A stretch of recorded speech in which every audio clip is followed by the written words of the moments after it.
balik jaket hijau yang terlindas, ada bangsa yang terluka.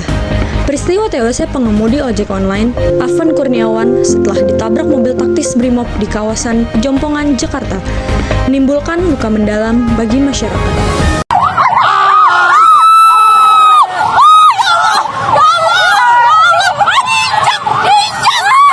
Insiden yang terekam kamera dan menyebar luas di media sosial itu menegaskan bahwa di tengah hiruk-pikuk demonstrasi, warga sipil yang tak bersalah pun dapat menjadi korban. Kasus ini bukan sekedar kecelakaan di jalan raya, melainkan potret nyata lemahnya perlindungan negara terhadap warganya sendiri, khususnya mereka yang bekerja di sektor informal, seperti pengemudi ojek online. Tindakan aparat yang menabrak bahkan sampai melindas korban jelas tidak bisa dipandang sebagai kesalahan teknis semata. Posisinya Afan itu dia mau menyeberang, jadi jatuh di tengah karena mau ngambil HP. Nah pada saat dia mau ngambil HP itu, mobil ini datang, langsung kena bagian depannya, dia nggak bisa bangun, langsung mobilnya mundur sedikit, mungkin berjarak ya 1 jengkal kali ya, langsung mundur. Karena masa udah rame, langsung Afan itu masuk pertama di IGD, sampai di IGD masih ada. Oh, soalnya ada kabar bilang katanya beliau meninggal di jalan gitu. Jadi dia masuk ke IGD dan IGD itu masih ada. Tapi pada saat sudah diperiksa dokter 5 menit berikutnya dicek lagi, nantinya sudah tidak ada. Baru luka paling berat kena bagian apa, Bu? sebenarnya gini, kalau menyebutkan kita luka, hanya ada luka di bagian depan. Tapi mungkin di saat terjadinya kecelakaan itu karena dia dilindas, jelas tubuhnya bagian dalam itu udah pasti. Kemudian pada saat dia jatuh diangkat, kondisinya diangkat sama teman-teman kan karena panik ya, diangkat di bopo itu yang angkat leteknya, terus ditaruh ke atas motor. Pas ditaruh ke atas motor untuk menjauhkan sampai mendapatkan ambulan lah yang bawa ke RSU. Tapi itu betul ya, video yang sama itu apa? Iya, yang video itu apa? Ya itu apa? Berarti kena lindasnya di badan ya, Bu ya? Ya. Para ahli hukum menilai insiden ini mengandung unsur extrajudicial killing, yaitu pembunuhan di luar proses hukum yang melanggar konstitusi dan prinsip hak asasi manusia. Dalam negara hukum, setiap nyawa memiliki nilai yang sama dan aparat seharusnya menjadi pelindung, bukan justru ancaman. Permintaan maaf dari pimpinan kepolisian dan keluarga dengan lubuk hati yang paling dalam,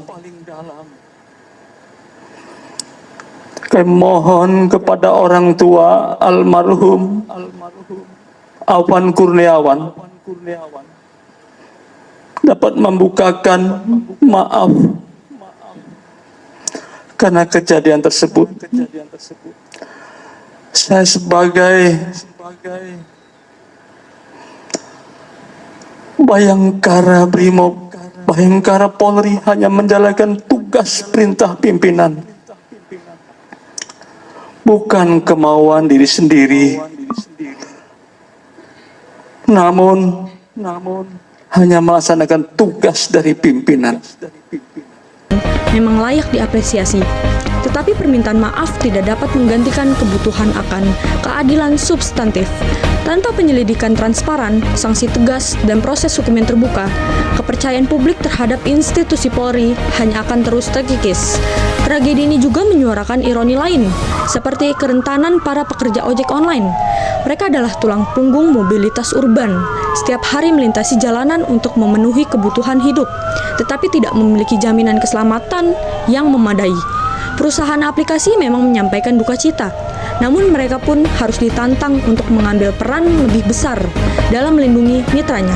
Tidak cukup hanya mengucapkan bela sungkawa, perlu ada kebijakan konkret, mulai dari jaminan, asuransi, hingga advokasi bagi korban dan keluarganya.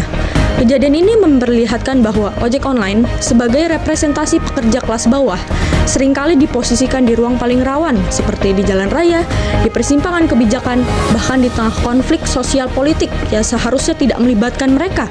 Apakah rakyat kecil bisa menang ketika berhadapan dengan roda kekuasaan? Lebih jauh, tragedi ini kembali membuka perdebatan mengenai profesionalisme aparat dalam mengendalikan massa. Ketika mobil taktis yang seharusnya menjadi simbol pengamanan justru berubah menjadi mesin yang merenggut nyawa. Publik berhak mempertanyakan SOP dan sistem pengawasan internal Polri. Reformasi kepolisian bukan lagi sekedar jargon, melainkan tuntutan mendesak. Aparat harus dibekali bukan hanya dengan perlengkapan militer, tetapi juga dengan etika, empati, serta kesadaran bahwa mereka adalah abdi masyarakat, kan penguasa jalanan. Jika hal ini diabaikan, kasus Afan hanyalah satu dari sekian banyak tragedi yang berulang. Haruskah kita menunggu tragedi demi tragedi sebelum jalanan benar-benar di ruang yang aman? Pada akhirnya, kematian Afan tidak boleh berhenti sebagai cerita viral yang akan terlupakan seiringnya waktu. Ia adalah peringatan keras bahwa nyawa warga sipil terlalu berharga untuk dipertaruhkan akibat kesewenang-wenangan aparat. Editorial ini menegaskan kembali bahwa negara harus hadir bukan hanya dengan ucapan maaf, tetapi dengan pertanggungjawaban nyata, keadilan hukum yang tegas, dan perbaikan struktural yang menyeluruh. Hanya dengan cara itu, rasa aman masyarakat bisa dipulihkan. Dan hanya dengan cara itu pula, tragedi serupa dapat dicegah di masa depan. Terima kasih.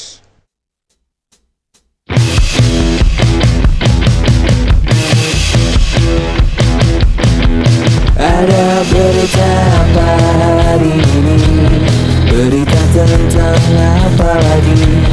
Gelap belum dituang, jangan dulu bilang tentang peluang. Ada berita